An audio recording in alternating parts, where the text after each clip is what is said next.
Wybierani bulew. Napisał Henryk Hywelt.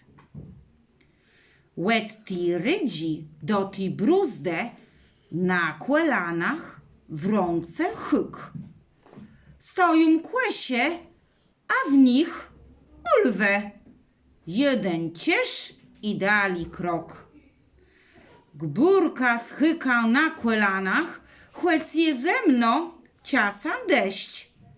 A gbór z łezi bulwę spłela. Słeja bieda trzeba zwies.